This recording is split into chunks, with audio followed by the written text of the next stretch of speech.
पूरे सम्मान के साथ मुख्यमंत्री जी ने गठबंधन धर्म का पालन किया। 2010 के चुनाव में हमको कितना था? जनता दल यूनाइटेड को 118 सीट थी। 118 पर नीतीश कुमार जी अकेले सरकार बना सकते थे। उन्होंने कहा कि नहीं, राष्ट्रीय जनतांत्रिक गठबंधन है, बीजेपी भी है इसमें, उसको भी पर्याप्त सम्मान और इज्जत के साथ उन्होंने हिस्सेदारी दी। कभी नहीं कहा 2010 से 2015 तक, 2013 तक जब तक वो एनडीए में थे, कभी उन्होंने नहीं कहा कि हम बड़े भाई हैं, आप छोटे भाई हैं। कितने हिस्सेदारी दी? बराबर का हिस्सेदारी दिया उनको। और उसके बाद जब 2020 में हो गया, 42 सीट आ गई, तो मुख्यमंत्री जी मुख्यमंत्री नहीं बनना चाहते।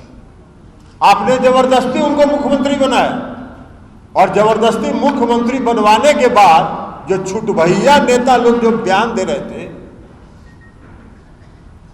कि हम बड़े भाई हैं, हमारी कृपा से आप मुख्यमंत्री बने हुए। 2017 से 2020 तक कौन बड़ा भाई था? आपको कितना है भाई? प्रधानमंत्री इस देश के, बिहार के 2015 के विधानसभा के चुनाव में 42 आम सभा किए थे ना, 42 आम सभा किए थे, और जीते कितना? मात्र 53 सीट। उसके बाद जब हम लोगों ने 2017 में राष्ट्रीय जनतांत्रिक गठबंधन में जाने का फैसला किया, कौन बड़ा था? कभी हम लोगों ने कहा क्या कि हम बड़े भाई हैं, आप छोटे भाई हैं? सुशील मोदी जी नीतीश जी के मित्र रहे। हम सुशील मोदी जी पर कुछ बोलना नहीं चाहते, इसलिए कि सुशील मोदी जी नीतीश जी से उनका अच्छा संबंध था। इसकी सजा उनको दिया भारतीय जनता पार्टी, वो रोड पर बेचारे उनको रख दिया। तो अब ये सब कुछ बोल बाल के अगर फिर से उनका रिहेबिलिटेशन अगर हो जाता है तो हम लोग को कोई दिक्कत नहीं है, वो कुछ बोल के रिहेबिलिटेशन अपना करा ले। जनता दल यू के नेता नीतीश जी से बातचीत की गई तो उन्होंने बाद में कहा कि हमारे दल में लोग किसी नाम पर एकमत नहीं हो पा रहे हैं, इसलिए अभी छोड़ दीजिए, बाद में देखा जाएगा। तो मैं फिर इस बात को दोहरा रहा हूं। उन्होंने कहा कि हमारे दल में किसी नाम पर सहमति नहीं बन पा रही है, इसलिए अभी छोड़ दीजिए, बाद में देखा जाएगा। और जब दूसरी बार मंत्रिपरिषद का विस्तार हो रहा था, उसमें स्वयं अमित शाह जी ने मुख्यमंत्री को टेलीफोन किया और कहा कि कोई एक नाम दे दीजिए। तो उन्होंने आरसीपी सिंह का नाम दिया और ये भी कहा कि देखिए ललन जी थोड़ा नाराज होंगे, उनका भी ध्यान रखना पड़ेगा, लेकिन उन्होंने एक नाम दिया और वह भी नाम आरसीपी सिंह का था। तो जब उन्होंने एक नाम दे दिया तब केंद्रीय मंत्रिपरिषद में उनको शामिल किया गया। तो इतना सफेद झूठ, इतना सरासर झूठ, इस प्रकार का झूठ कि आरसीपी सिंह को बिना पूछे बना दिया गया। अगर बिना पूछे बना दिया गया तो आखिर 1.5 साल तक वो कैसे केंद्र की सरकार में मंत्री बने रहे? आप तो इतने ताकतवर थे कि एक दिन में उनको हटवा सकते थे, तो आपने तो कभी विरोध नहीं किया, कभी नहीं कहा कि उनको हटा दिया जाए। तभी तोड़ना हो तो तोड़ दीजिए, लेकिन इस प्रकार के झूठ का प्रचार ये नहीं करना चाहिए। जैसे ही 2020 का विधानसभा का चुनाव आया, आपने षड्यंत्र किया, साजिश की, और हमारे पार्टी के एक नेता को, जिसको मुख्यमंत्री जी ने खुद से राष्ट्रीय अध्यक्ष पद छोड़ के उस पर विश्वास करके उनको राष्ट्रीय अध्यक्ष बनाया था, उस आदमी को मुख्यमंत्री जी ने कहा कि इनसे बात कर लीजिएगा, और उसको मिला लिए हम लोग के खिलाफ षड्यंत्र में, साजिश में।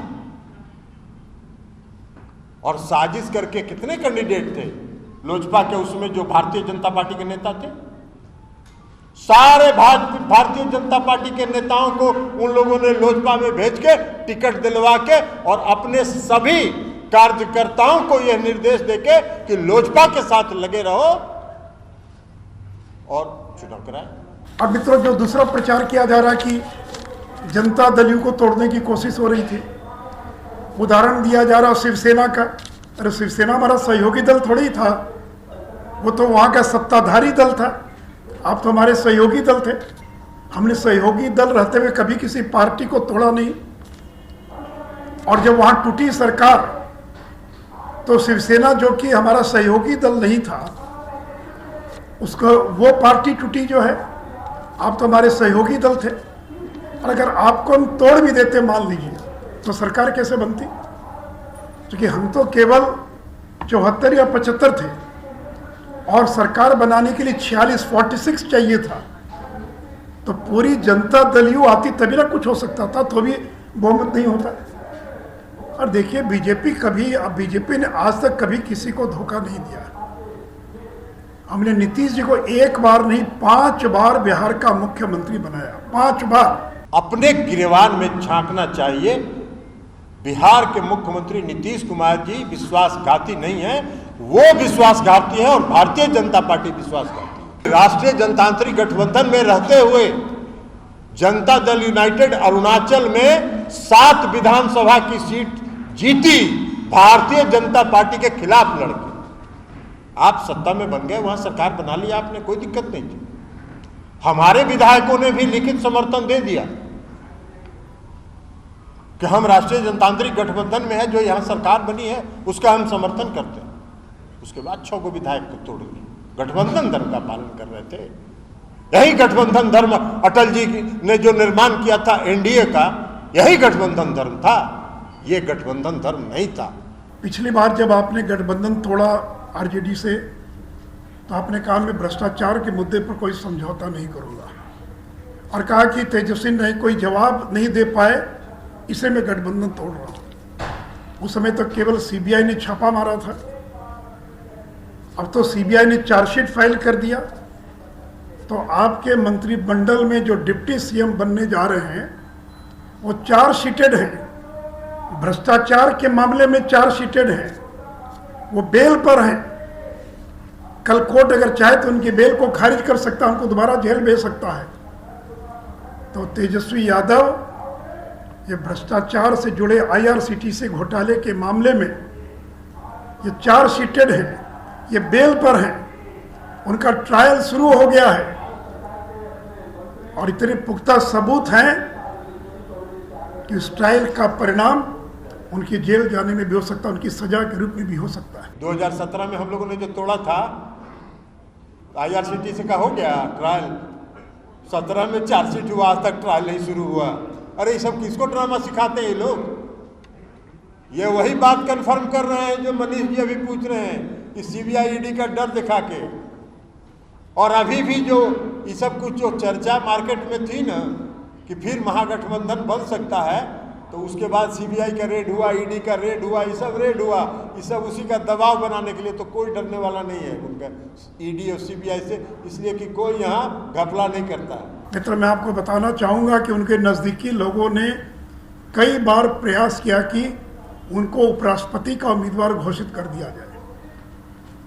उनके लोग आए, हमारे नेताओं से मिले और कहा कि नीतीश जी को उपराष्ट्रपति बना दीजिए, बिहार में आप सरकार चलाइएगा आप लोग। लेकिन जब बीजेपी का अपना बहुमत है तो हम किसी दूसरे को क्यों उपराष्ट्रपति बनाते हैं? दूसरी बात आपने कहा सुशील मोदी जी उपराष्ट्रपति। अरे काहे का उपराष्ट्रपति नीतीश कुमार जी? नीतीश कुमार जी को तो पहला दिन जब मीडिया में चला कि राष्ट्रपति के उम्मीदवार हो सकते हैं, उसी दिन मैंने कह दिया था कि नीतीश कुमार राष्ट्रपति के उम्मीदवार नहीं है और नीतीश कुमार राष्ट्रपति कभी नहीं बने। तो उसी दिन कह दिया था। सुशील जी को तो हमने कहा आपको अभी कि सुशील जी बोल रहे हैं, अब वो बेचारे का पुनर्वास हो जाए तो इससे बेहतर हम लोग के लिए खुशी की बात कोई नहीं होगी। यही सब बोल के पुनर्वास हो जाए। बीजेपी ने कोई कसर नहीं छोड़ रखी थी